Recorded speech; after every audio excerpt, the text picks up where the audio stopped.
Fíjense que es aquí donde nosotros situamos al padre Quentin. Padre Quentin dice una cosa que es muy fuerte. Al final del concilio, dice, el concilio terminó donde debiera haber comenzado. Un poquito audaz la palabra. Terminó donde debiera haber comenzado. Puso todas las cosas, yo creo que en orden. Es sin duda una obra del Espíritu Santo, nadie está contra eso, imagínense. No somos Lefebvre, ¿no? Pero este laico, a cual le dijimos claramente lo que tenía que ser, fermento en la renovación del mundo, desde adentro, no tenía la espiritualidad para hacerlo. Su manera de vivir la fe no cuaja con esta misión. No está capacitado para encontrar a Dios en la plata, en el dinero, en el poder, en el sexo, en el trabajo, en la ciencia. ¿Lo encuentra dónde? En una doctrina clarísima, en una moral. Hay que hacer esto, tienen que hacer los cristianos así, si no se condenan, si no se pecan y tienen que confesarse. ¿Te fijas? Una moral clara o en una devoción. Pero ni el intelectualismo, ni la pura doctrina, ni la pura moral, ni la pura devoción nos lleva a solucionar el problema, de hecho. Porque ese tipo de laicos no es capaz interiormente de realizar el cambio.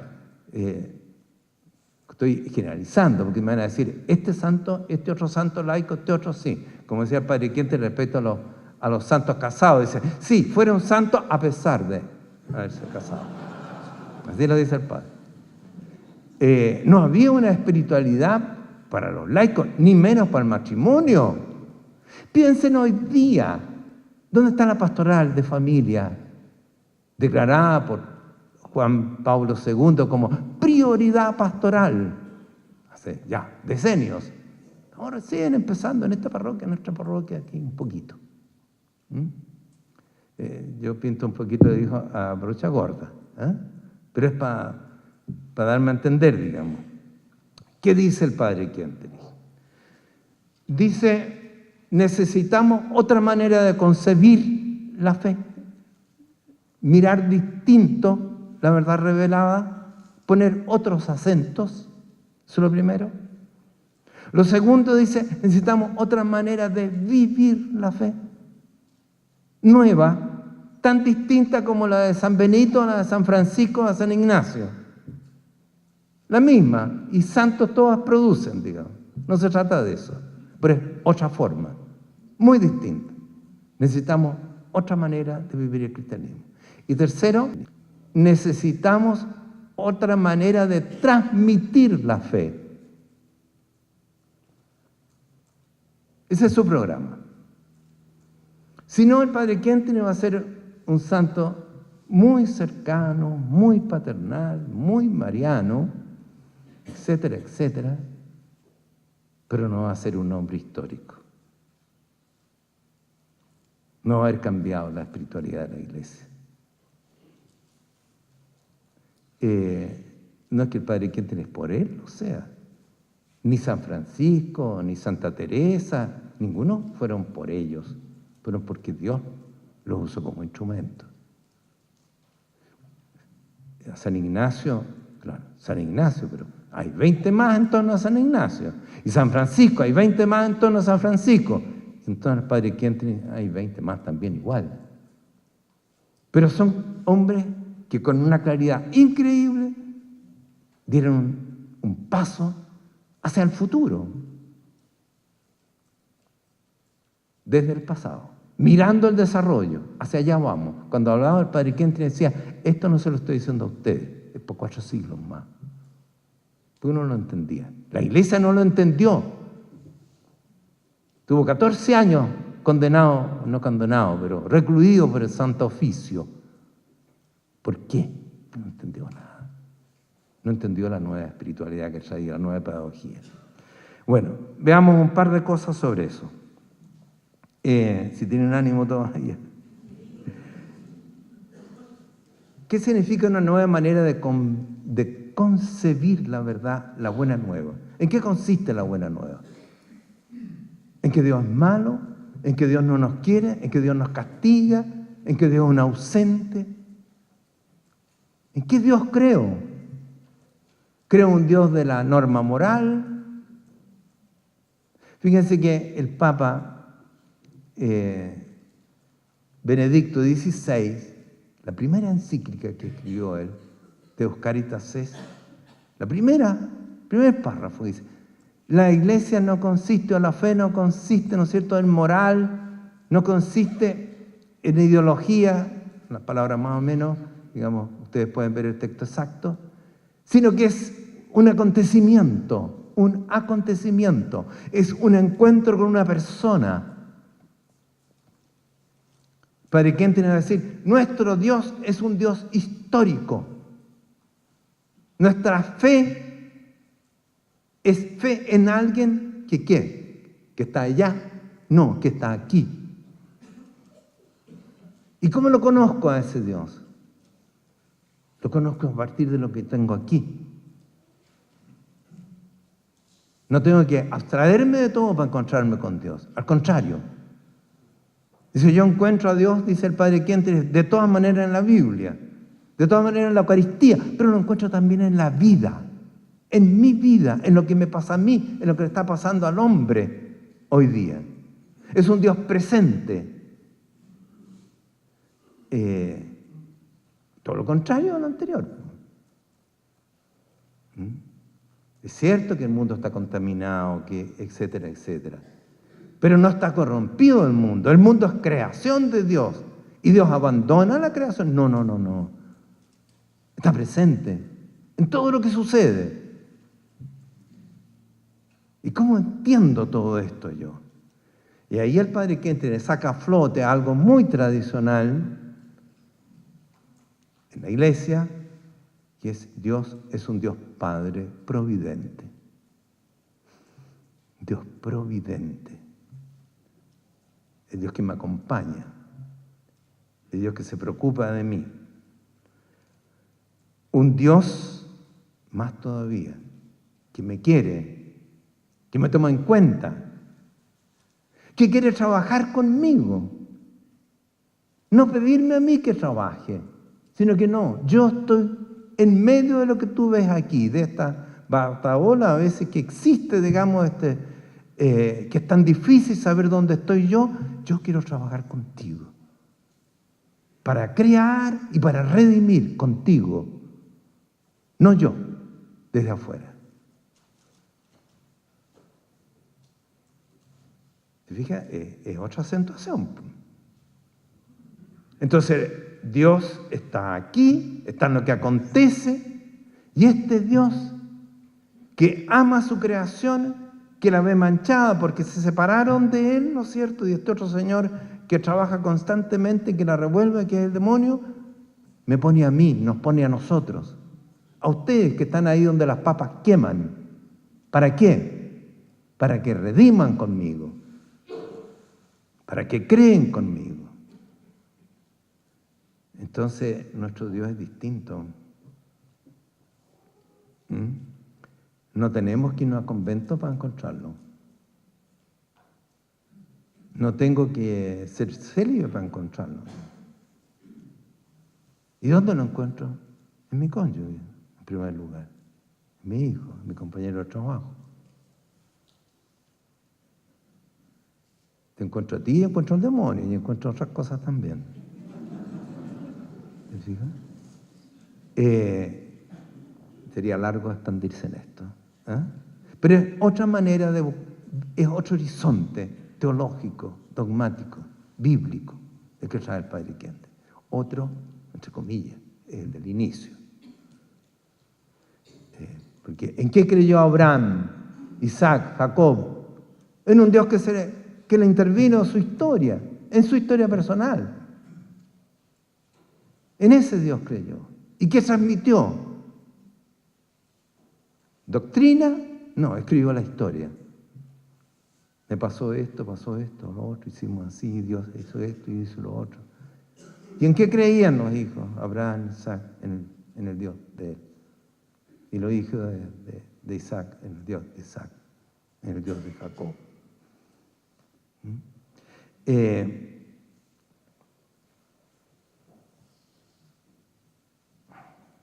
Por Dios que ayer tengo que hablar de esto, ¿no?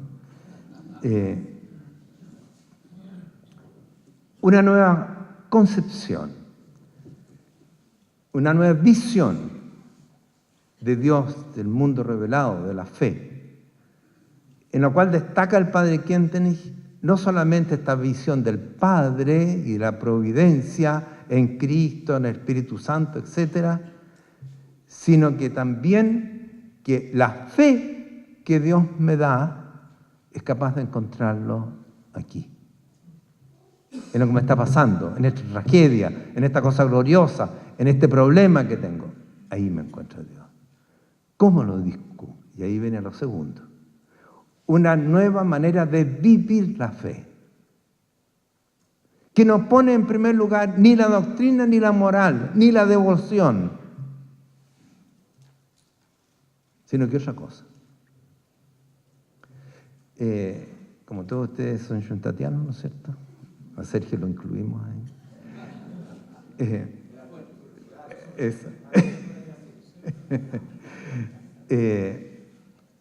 Nosotros tenemos un arma. Fíjense, ¿se han dado cuenta ustedes que el Padre Kentenich no habla de la fe en la divina providencia solo, sino que habla de la fe práctica en la divina providencia? ¿Se han dado cuenta de eso? Que hay una palabrita ahí entre medio. Porque hablar de la divina providencia es lo más tradicional que hay, ¿no es cierto? Y el Dios providente, no te preocupes, ya Dios verá, recemos, hagamos 200.000 Ave María, entonces va a pasar lo que queremos que pase, digamos, el milagro. Él pone la palabrita práctica. ¿Y qué significa eso? Es un arma, un medio, que me permite a mí, laico, descubrir a Dios en las cosas. Y ahí el Padre Kentenich tiene dos armas. La primera, podríamos decir, en la línea de San Ignacio de Loyola, una manera de discernir. ¿Por dónde voy? ¿Cómo sé por dónde voy? ¿Por dónde tengo que ir? ¿Cómo lo descubro? Yo tengo que, primero, observar, escuchar, dice él, la voz del tiempo, la voz del alma y la voz del ser. Y voy con esa escucha viendo qué puerta me abre Dios. Una expresión paulina. ¿Por dónde quiere que vaya? ¿Me caso, no me caso? ¿Compro esta empresa, la vendo, renuncio, me compro este auto? ¿Dios tiene algo que decirme? Dios, dice el Padre Kentenich, me va abriendo puertas por donde yo tengo que dar un paso arriesgado. Siempre la fe es riesgo, no es evidencia. Me parece que Dios quiere esto. Hasta ahí llegamos. Me parece que Dios me pide que salga del trabajo. Me parece que Dios me pide que me case con esta persona. Me parece que Dios me pide que tenga a este hijo, que no lo tenga. Pero yo he llegado al convencimiento de esta puerta que yo veo que Dios me abre, o que podríamos decir me entreabre o me cierra, por aquí sí o por aquí no. ¿Fija? Veo la realidad. Digo, aquí está Dios. ¿Cómo? Tengo que empezar a pensar, a discurrir, a reflexionar. ¿Qué dice mi corazón? ¿Qué dice el Espíritu Santo en mi alma? Me aclara más la cosa, a veces me la confunde, pero entre las dos voces del alma, del ser, del tiempo, de las circunstancias, hay otra voz más que la voz del ser. Dios me habla por la verdad revelada, me dice que hay que hacer esto o lo otro, o por el ser, simplemente la moral Dios imprimió un orden moral en la creación. Eso es lo que hoy día nadie lo cree. Y por eso estamos en el relativismo. Y un laico que no está bien orientado, no solamente va a desorientarse él mismo, sino que va a desorientar a los demás. El padre Kenton dice, con esto yo les hago mucho más difícil creer. Es más fácil decir, mira, ¿cuántos dioses hay? Un solo Dios. ¿Dónde está Dios? En el cielo, en la tierra, en todo lugar, bla, bla, bla. ¿Qué es lo que hay que hacer? Pórtate bien aquí, no hagas coima, haz todo esto. Reza, pide, agradece y confiésate y ya va a llegar al cielo. ¿Te fijas? Es mucho más complicado esto otro. ¿No? Yo necesito un laico que tenga un bagaje de fe, yo diría yo, no sé cómo decirlo, de evangelio, de cultura bíblica internalizada, que tenga bien puesto su intelecto, que sepa lo que es moral o inmoral, y que tenga la capacidad de decidir. Y eso sí que es fregado, es más complicado. Es otro tipo de laico.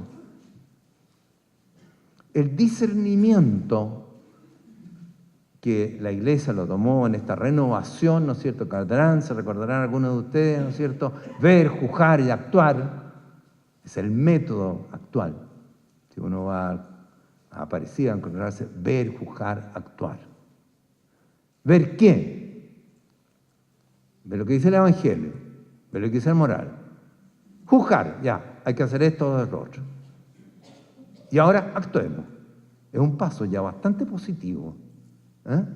Pero quien le hace más complicada la cosa. Ver, pero ¿ver qué? El acontecimiento, el Dios de la vida, tengo que discernir las puertas abiertas, entreabiertas, cerradas. ¿Te fijas? Es un proceso de discernimiento que requiere mucho a un laico. Si yo tengo un laico devoto simplemente, un moralista, no va a entender esto. Por más claridad que tenga, que las cosas no se juegan en ese campo solo, también. Ese es el primer factor. Él habla de la ley, de la puerta abierta y de la resultante creadora. Se los nombro. Todo lo que he hecho aquí, se les he dicho, nombrado cosas un poquito abstractas para algunos, pero después, si tienen tranquilidad, pueden ir más a fondo en cada una de estas cosas. Agrega otra cosa. El laico tiene que aprender a meditar. A meditar. Fíjese que es raro eso. Meditar hoy. ¿Quién tiene tiempo para meditar? Dios mío, Dios. Tiene que aprender a meditar. Recién apenas estamos aprendiendo a meditar en la Biblia. Después de Lutero, ¿no es cierto?, la Biblia se archivó. Tenemos que meditar la lección divina. Tenemos que hacerlo. Pero el Padre Kenton dice, más todavía. Tenemos que aprender a meditar la vida. A meditar la vida. Y él usa 3 palabritas que son muy gráficas. Gustar, pregustar, posgustar. La meditación se mueve en ese campo, no ideológico, no es lo que le estaba diciendo en el primer punto de lo que propone el Padre Kenton. Pero yo tengo que tener laicos que gusten al Dios que está presente en mi vida, en nuestra vida, aquí donde las papas queman. ¿Tengo la capacidad de meditar? ¿Tengo el tiempo? No, tiempo no tiene nadie, ¿no es cierto? Es harto exigente eso.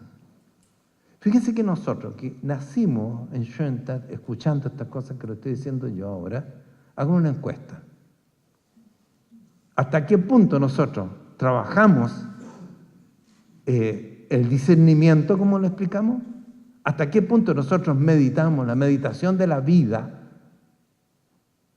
Claro, hay schoenstattianos aquí, acá y allá. Pero somos en general devocionales, digamos. Algunos son más rigoristas, qué sé yo, otros así, asá. Hemos hecho a veces a Schoenstatt un poquito a nuestro modo. Por eso yo siempre hablo de, no tanto de Schoenstattiano, sino de Kentenigiano.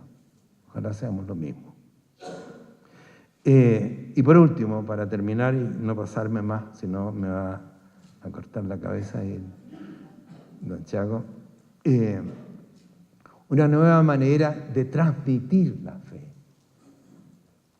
muy distinta a la tradicional, muy distinta. ¿Por qué? Porque la tradicional fue cabeza, voluntad, y en el mejor de los casos un poco de corazón. Y el Padre Kentenich, ¿qué dice? Sí, cabeza, voluntad, corazón entero, instinto y subconsciente. Freud descubrió, entre comillas, el subconsciente, el inconsciente, como quieran llamarlo, en los casos patológicos. Pero resulta que ese invento, la pastoral, la educación cristiana, no la llevamos para nada, no tomamos en cuenta. ¿Cuánta es nuestra catequesis? ¿Cómo es nuestra catequesis? ¿Cómo enseñamos? ¿Cómo enseñan ustedes en su casa a los hijos? Les enseñamos a rezar, les digo que tienen que ir a misa, decimos que eso es bueno, que eso es malo. Todo eso tenemos que hacerlo, pero mucho más decisivo es la vivencia, dice el Padre Kentenich, que yo le procuro a mi hijo, o a quien sea, digamos, de un Dios vivo. ¿Dónde? En mi persona, en nosotros. ¿Por qué? ¿Qué le voy a predicar? ¿Cuál es la buena nueva? Mira, Dios es tu Padre, la Virgen es tu Madre, Cristo es nuestro hermano, nosotros somos una familia. Ok, eso, yo se lo puedo decir a todo el mundo, se lo puedo decir en colores, con PowerPoint, con lo que ustedes quieran. Así que lindo, no lo creo, por un pito. Porque no tiene el concepto internalizado favorablemente. Al contrario, por su vivencia, en este caso, ¿no es cierto?, de Dios o del papá o de la mamá, es un Dios ausente, es un Dios malo, que abusa, etcétera, etcétera, etcétera. Familia, fuimos familia, ¿qué es familia? Hagamos un sindicato, qué sé yo, digamos. No tienen la vivencia, entonces le resfala lo que yo le predico, por más lindo que lo haga. Padre Kentenich pone todo su acento en una pedagogía de la fe que toma, en primer lugar, en cuenta el inconsciente, los instintos, el afecto, el corazón, y también la voluntad, y también la inteligencia, pero como al revés la cosa. ¿Se dan cuenta? Es una revolución inmensa. ¿De qué? De la espiritualidad laical. Nosotros decimos con mucha facilidad, la familia es la cuna de la fe. Porque yo le enseño a mis hijos, ¿qué pasa con nuestros hijos? Sergio, algo de eso nombró, ¿no es cierto? ¿Qué pasa? ¿Podemos transmitirle la fe a nuestros hijos como nosotros la recibimos? No, no más. No más. Se acabó eso ya. Ya lo están viviendo, ¿no es cierto?, los de mi edad, los de la edad de los padres estos que están acá, los más nuevos todavía. Nosotros no decidimos nunca la fe en general. No nos decidimos por la fe. Aquí podemos decir, ¿cuántos se decidieron por la fe? Serán unos 10. El resto todos fuimos católicos. Recibimos la fe por tradición. Hoy nunca más. Se acabó. Pero todavía no hemos tomado las consecuencias, digamos. Entonces, siempre vamos a tener gente, porque somos muchos, y van a haber 100, 200, 300, pero el mundo se nos va, el mundo se nos arranca. Es una manera nueva de educar la fe, acentuando las vivencias. Y segundo, una nueva manera de la fe, de enseñar la fe, enseñando a ser libre, a reflexionar, a decidir y a realizar lo decidido. ¿Por qué? Porque esos jóvenes, esos hijos nuestros, van a estar en un mundo que nos va a mirar como seres extraños si creen. O sea, dice, ¿por qué no el matrimonio homosexual todavía está en la Edad Media, viejo? Baja la realidad. ¿Por qué un niño in vitro? ¿Por qué no? Es una maravilla técnica de la ciencia. Es una maravilla. ¿Cómo puede ser tan obtuso que no aceptes esto? Es el mundo de nuestros hijos. Es el mundo en que todo es posible. Con la corrupción no es de esto, de lo otro, no, de todos. ¿Qué hace un hijo nuestro? ¿Cómo le enseñamos nosotros? Basta con que le enseñe: ángel de mi guarda, dulce compañía, no me desampare ni noche ni de día, ni en la hora de mi muerte. Amén. Ojalá que también lo hagamos. Basta con que lo llevemos a misa y vaya hasta los 12, 13, 14 años, después ya no haya. Basta con que yo le diga: mira, no vea la televisión, se acabó eso ya. El teléfono tiene todo. Todo lo contrario de lo que nosotros queremos también. Yo tengo que enseñar a pensar, a reflexionar, a decidir, a optar. Porque la fe va a ser una opción. Y va a tener que defender esa opción ante un mundo que no cree, que no le importa a Dios. Si quieres creer, cree, da lo mismo. Vive como todos vivimos, goza la vida, ¿no? Mire, muy sucintamente le damos un paño de cosas, digamos, le tiramos por la cabeza, pero piénselo, lo único que me importa a mí es que para que entendí, hay que entenderlo de una perspectiva histórica. Si no, vamos a tener un Padre Quintenis muy jebarizado. Hay que entenderlo en el proceso histórico de los últimos siglos, de los 5 anteriores y los 5 futuros. Siglos. Porque el problema que el Padre Quintenis detectó en 1912, cuando dijo: estamos siendo esclavos, ¿no es cierto?, de nuestras creaciones, de lo que estamos inventando, comienzo del siglo XX. Hoy día es mucho peor. No es el telégrafo, ni el teléfono, ¿no es cierto? No. Fíjese que la Internet nació hace 22 años, si no me equivoco. Internet. Es una cosa vertiginosa. Pero da lo mismo. Hay ya autos, sabemos todos perfectamente, ¿no es cierto? El otro día me contaban un Volvo de último modelo que subió a Farellones sin piloto. Eso es así y va a ser mucho más. Y el hombre, ¿qué pasa con ese que no maneja el auto? No maneja su vida tampoco. Quizás en ese contexto podamos acercarnos un poco más, les digo, a la propuesta de este hombre genial, histórico, que nosotros en primer lugar, los trinitarianos, tenemos que tratarlo de comprender. Y como militantes, que son todos los que están acá, tratarlo de llevar, porque lo nuestro no es nuestro, es de Dios, como lo de San Ignacio no era de San Ignacio, era de Dios. Y tenemos una responsabilidad histórica.